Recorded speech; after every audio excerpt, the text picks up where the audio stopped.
precisamos na vida, às vezes, é só uma ideia. Uma única ideia. Lá no Brasil, no estado das Minas Gerais, tinha um fazendeiro cristão muito rico. E ele recebeu um fazendeiro aqui lá da América do Norte, do Texas. Se conheceram no encontro da ADONEP, Associação dos Homens de Negócio do Evangelho Pleno. E o fazendeiro texano foi até o Brasil. Saíram andando pelo meio dos campos. E quando voltaram para a casa grande da fazenda, o texano tinha nas pernas dele carrapichos. Alguém conhece carrapicho? É aquele espinhozinho redondo que cola, que gruda. Quando o texano sentou lá na cozinha do brasileiro, ele dobrou a perna e começou a tirar os carrapichos. O brasileiro olhou para ele e disse assim: me perdoa, a nossa terra brota essas coisas. Eu nem sei o que Deus tinha na cabeça quando criou carrapicho. Para que criar carrapicho? Não presta para nada. O texano era um pouquinho mais crente e disse para ele assim: Deus não faz nada sem propósito. Pegou uma caixa de fósforo antiga e colocou ali dentro os carrapichos e botou no bolso. Voltou para os Estados Unidos da América. 2, 3 anos depois ele achou a caixinha e abriu, lá estavam os carrapichos sequinhos. O texano colocou um microscópio e colocou no microscópio aquele carrapicho. Começou a observar e fazer os apontamentos e a desenhar. O carrapicho foi o protótipo de um dos produtos mais usados no mundo. Ele inventou o velcro. Alguém sabe o que é velcro? Aquilo que cola faz. O pai do velcro era um carrapicho. Um carrapicho que o fazendeiro que tinha um monte na fazenda dele amaldiçoava. Por que Deus criou essa porcaria? Foi outro, pegou o carrapicho e teve uma ideia. O que esse fazendeiro ganha por dia, todos nós temos que trabalhar o ano inteiro, até hoje. Uma ideia. Eu estava no hotel essa tarde, Jesus disse: quero encher os portugueses de ideias. Amém! Glória! Vai descer uma unção de prosperidade sobre vocês, uma unção de riquezas, uma unção de glória, uma unção de fortalecimento. Que a igreja ficará pequena para o tamanho das coisas extraordinárias que vão acontecer.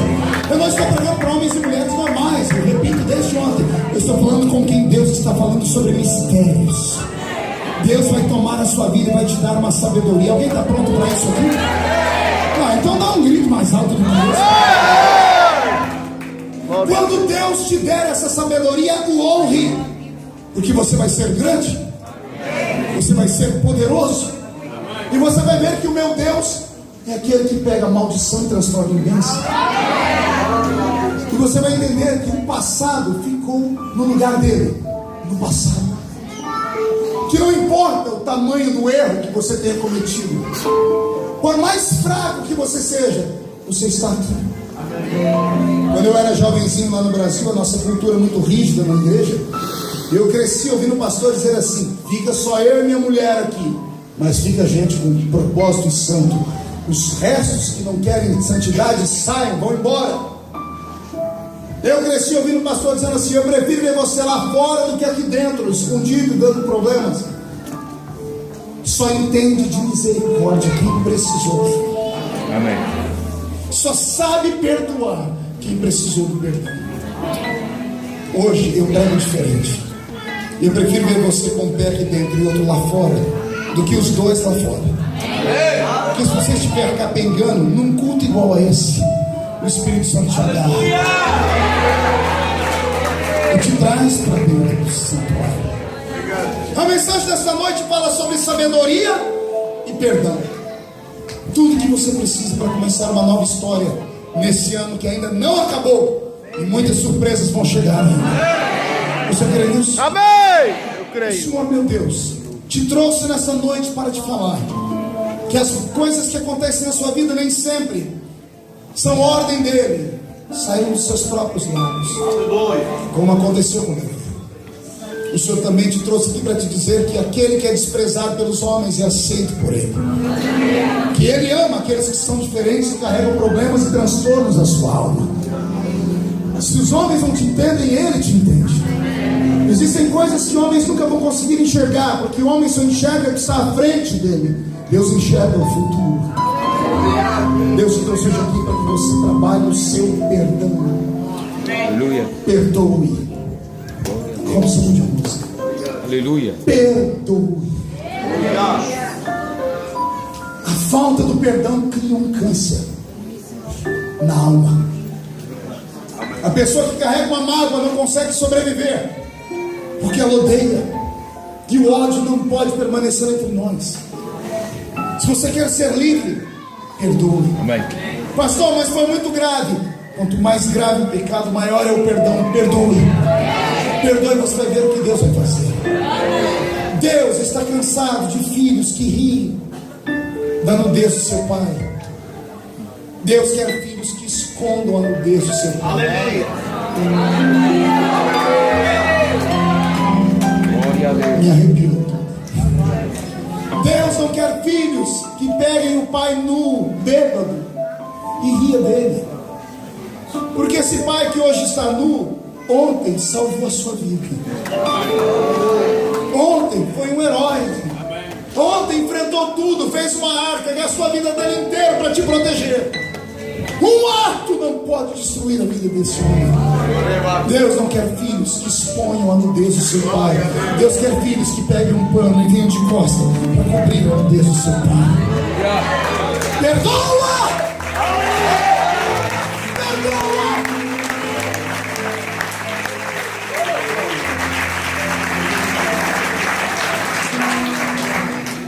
Eu carrego alguns traumas comigo. E de vez em quando eu preciso colocar para fora. Eu fui líder de jovens na minha igreja. E nós tínhamos 2 garotas na igreja que davam muito trabalho. Todo sábado elas sumiam. A mãe de uma achava que estava dormindo na casa da outra. E vice-versa. Aí as notícias começaram a chegar que todos os sábados elas iam para um baile. Tem baile aqui, baile de dançar. Mas domingo de manhã, 7 da manhã, elas estavam na porta da igreja sentadas.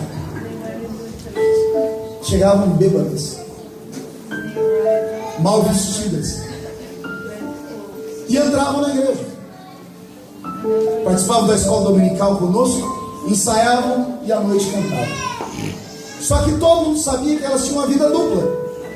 Todo sábado elas saíam procurando um baile. Só que o pastor não tinha provas para excluir, para excomungar e disciplinar, tinha que ter provas. E eu assumi o grupo de jovens. Como assumi, eu tinha que resolver aquele problema. Pergunte o que eu fiz. Eu tenho vergonha do que eu fiz. Eu juntei um grupo de caça-pecadores. Um deles tinha carro, máquina Polaroid de foto.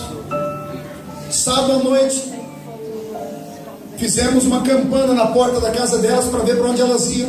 Seguimos elas até a rodoviária. Pegaram um ônibus para a cidade Franca, uma outra cidade, e nós fomos atrás. Paramos a rodoviária, elas pegaram um táxi e foram para um baile, uma boate. E nós ficamos na porta da boate e o nosso fotógrafo clicando. Tiramos foto delas descendo do ônibus, entrando dentro da boate. A foto secou, a gente ficou feliz. Temos a prova.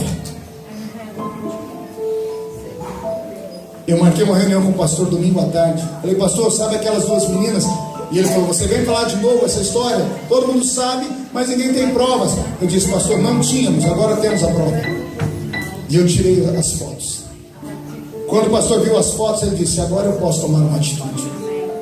Ele não falou com ninguém, nem com as mães, nem com os pais. Terça-feira era o culto de doutrina na igreja. No Brasil chama-se culto de lavar roupa suja. Só entrava membros da igreja. A igreja entupiu de gente. E o pastor pegou aquelas fotos e as meninas sentadas na frente e expôs as fotos para a igreja toda. Passou pelo presbitério as fotos, pediu para as 2 ficarem de pé, deu um sermão nelas, chamou as 2 de Jezabel,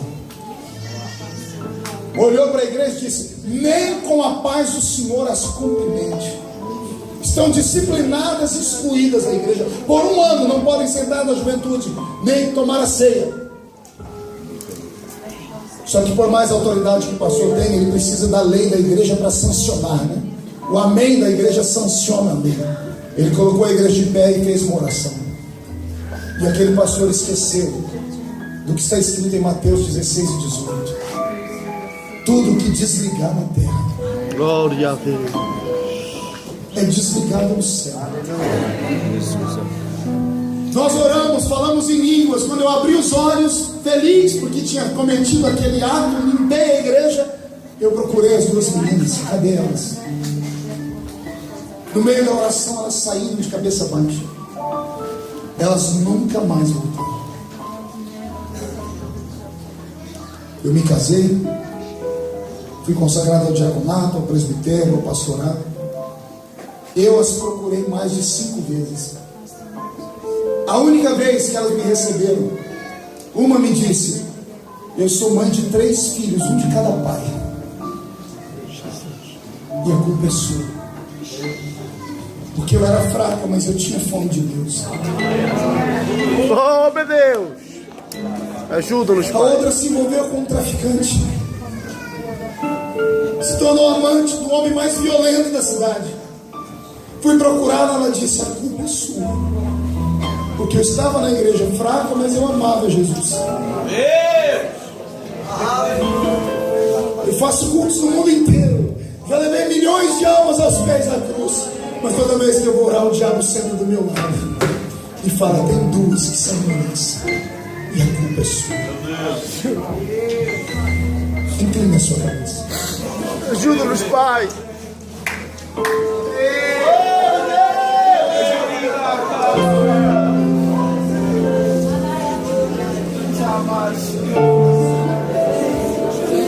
Ajuda-nos a amar, Pai.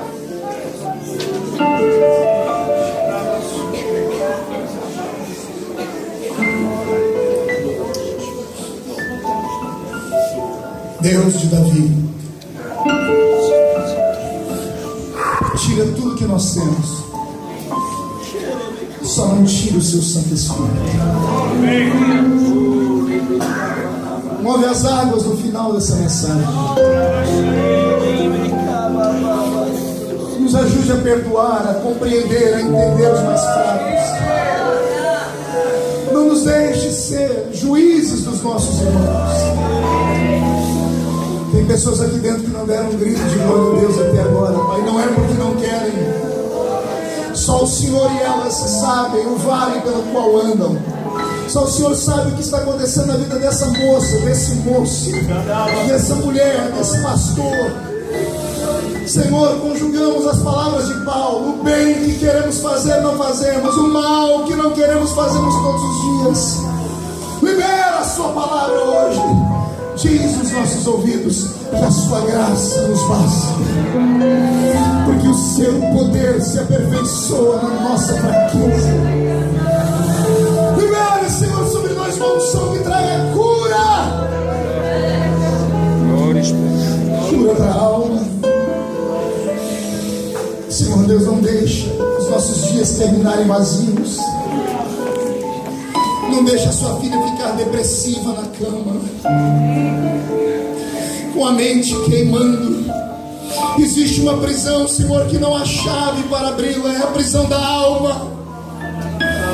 A prisão da alma se chama culpa. Há um peso de culpa sobre alguns. Mostra que o seu sangue tem poder. Mostra que o seu sangue tem poder nesta noite. Mostra que o seu sangue ainda tem poder para perdoar o homem de todos os seus pecados. Aleluia. Olhe para mim.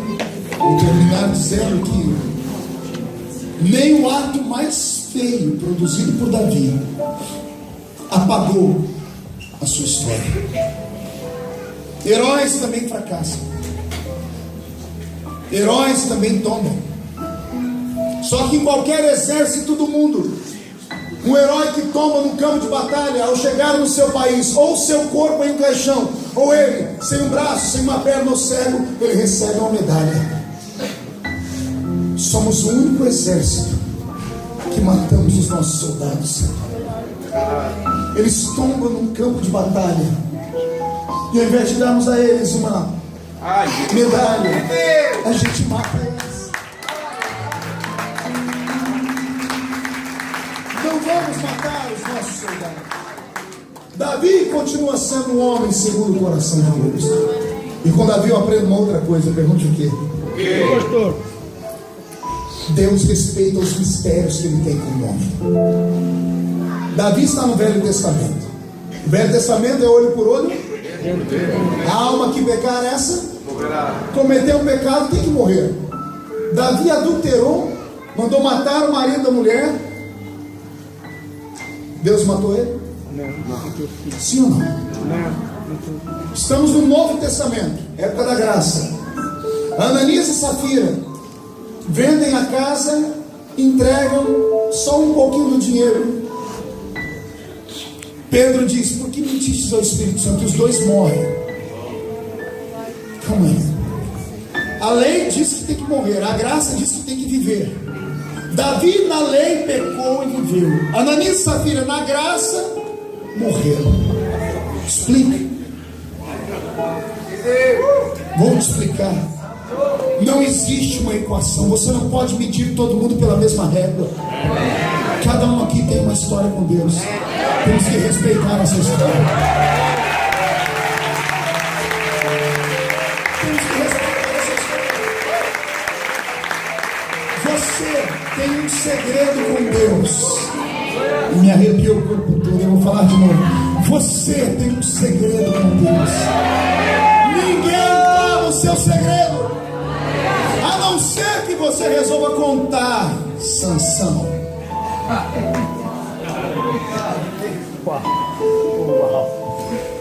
Tem umas coisas na vida de Sansão também que não dá para entender, né? Sansão é o único homem que, enquanto mentia,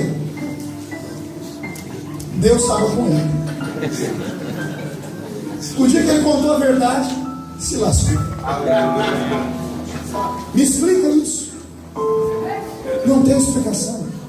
O dia que ele contou a verdade, quando ele contou o segredo dele para alguém, cortaram as madeixas do cabelo dele. Sansão, de herói, virou um palhaço e foi fazer o trabalho de um jumento, triturando milho diante de toda a nação dos filisteus para rirem dele. Cegaram ele, amarraram ele a um tronco e ele ficou empurrando uma moinha de milho. Você sabe por que o diabo cegou Sansão ou não?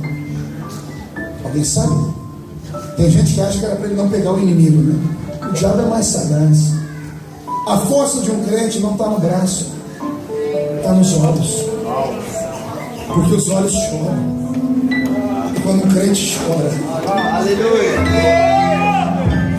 quando um crente chora, Deus fica de pé e perdoa.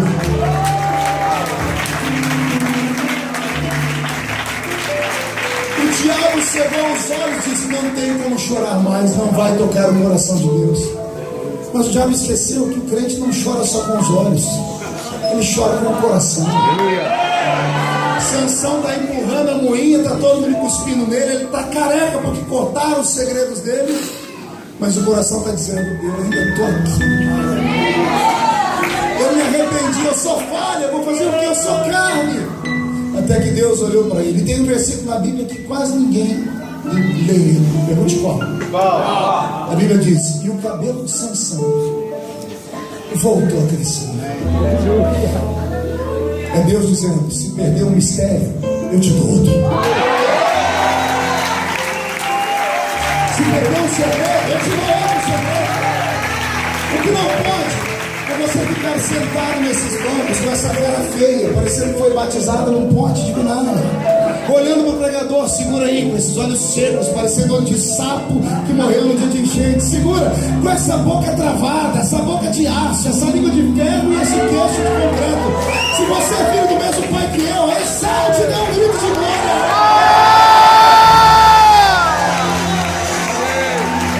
Vou encerrar.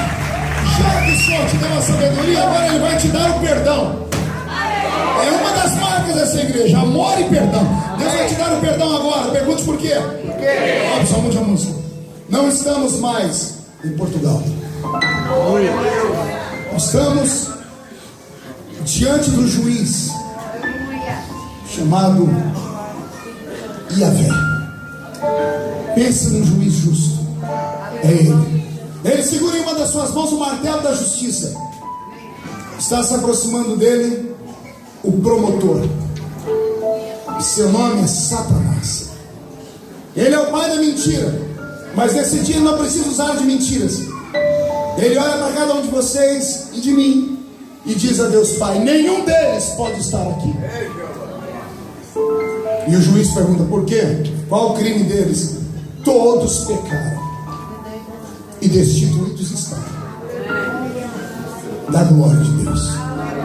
O senhor quer mais um argumento, juiz? Quero. A alma que pecar, essa morrerá. Tem mais um argumento? O salário do pecado é a morte. Não há nada que o homem possa fazer para ser salvo. Se o homem pudesse fazer qualquer coisa para ser salvo, Jesus não teria morrido na cruz. A salvação não é por obras, para que ninguém dela se glorie. Não é para você que sobe o monte e o que não sobe o monte não vai, não. A salvação é uma graça. A graça é um favor imerecido. A graça vem de uma parte do amor, que é o amor ágape. Jesus um dia olhou para Pedro e disse: Pedro, tu me amas? E Pedro disse o quê? Mas Jesus insistiu: Pedro, tu me amas? E Pedro disse o quê? Mas Jesus insistiu: Pedro, tu me amas? E Pedro ficou triste e disse: tu sabes que eu te amo. Porque Jesus perguntou para ele isso. Jesus está falando com Pedro em grego. E na língua grega, a palavra amor tem 3 significados.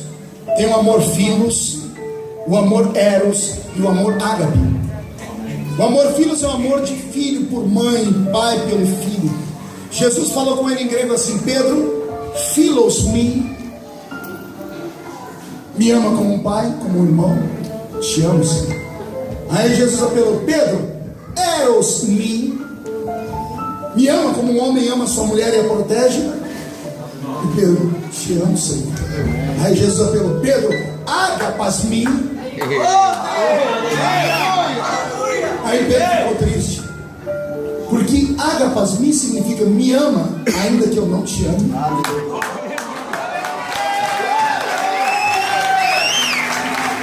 Se eu te expulsar, você continua me amando?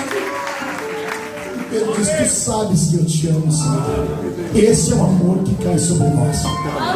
Deus Pai é justo. O diabo nos acusou. Não tem nenhum justo aqui dentro. Não há um justo sequer. É a Bíblia que diz: todos estamos condenados, senhoras e senhores. Esta noite é a noite em que nossa alma vai para o inferno.